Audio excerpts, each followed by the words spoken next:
Hey guys, welcome to this week's episode of Trainers Tip Tuesday, but it's going to be Monday, but you can watch it on Tuesday. Do whatever you want. It's 4th of July, so I'm going to upload it on Monday today. So this week, I'm just going to do a little kind of tutorial, basic 101 of what I know how to use Photoshop to edit my pictures when I take pictures of people's dogs. I'm just going to warn you, it's very, very beginner. Let's get started then. Welcome to the Basic Trainers Tip Tuesday, how to Photoshop, edit pictures. Here we go. So I picked a picture of Simon. He's one of the dogs that I just got done dog sitting. So first thing I do is I click on the background photo, drag it down here, it makes a copy of it. That way I have an original kind of background and then a copy of the picture. And then from there, I usually crop if I want to. I'm going to crop out that red part there.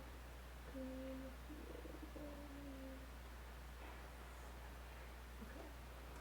So click yes, we like that. And I'm doing that on the background copy and not on the original.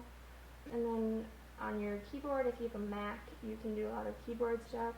I'm going to do Command + sign and make the image bigger so I can kind of see it more, see it better.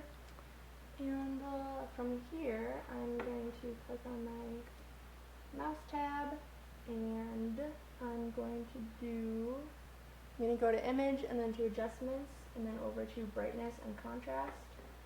And then from here, I'm just going to work with my, whoops, it's a little fake, brightness. You can do contrast to less or contrast to more. Preview button here and you can click so you can see like what the original looks like versus the now enhanced version. And you can see if you like the way that looks. I actually really like that. So I'm going to OK that, and then that's on the background copy. So there's these eyes, so if you click on the eye, it shows you your original and then what you've done to it. And now we're going to, let's see, now I kind of want to take out some of these little spots that I see. So I'm going to go up here to my Band-Aid tool. You can just go over it and get rid of the dot. Go up here, we got an eye boogie we can get rid of. If I click the eye, you can see the tag shows up again right here.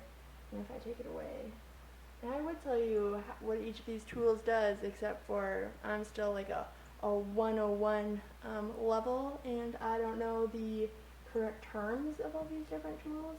So I'm not even going to try and tell you what they all mean.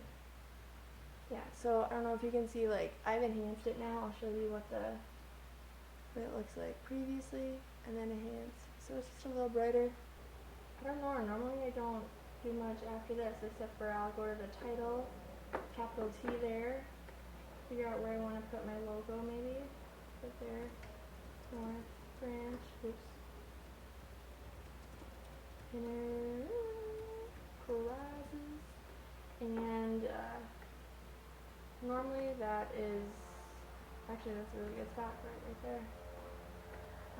Normally I fade it opacity and make it about 40, just because I want it to, you can like read it, it's there, but it's not kind of taking the focus away from like the rest of the image. Once I've put the title on it, I will usually kind of just, maybe I'll play around with the title, like do I want it down here, do I want it like up here. I don't ever put it like on the face of the dog, like some people do that, and I understand why they do it, because it's, just making sure that their name can't be like really cropped out. I get it, but I'm not a fan of that. So again, yeah, it all depends on like how you like your images to look. This is a lot more brightness and contrast. You can also go to Image, Adjustments, and you can go down to like Shadows and Highlights, and it'll kind of like pre-make you shadows and highlights, and then you can just go to your menu thing here and you can say like, oh, I don't want that much, like let's bring it down a little bit, or you can put in a lot of amount, but that looks ridiculous. We're not going to do that. Or you can change like the tone of the shadows, kind of, I'll bring this brightness down so you can kind of see what I'm doing. So amount, you can like make it a lot, or you can make it like not so much. And again, it's got that preview, so you can kind of see what you're doing. You can change the highlights, and etc. adjustments. Yeah, so when I'm all done with my image and I like what I see, I'll go up to File and Save As, and it automatically saves it as a PSD file. That's if you want to open it up again and then go back and like re-edit it. You have to save it as a PSD, so it's a Photoshop file. And I'm going to save it under Simon and Gus. That's where all the other ones are. So I'll just click Save. And then if I wanted to, if you want to save it as a JPEG, you just go back up to File. You can do Save As again. And then you can go down here instead of Photoshop, and you can scroll down to JPEG and save it that way. So yeah, that's kind of how I go through and I edit my pictures. And I hope that this suffices for today.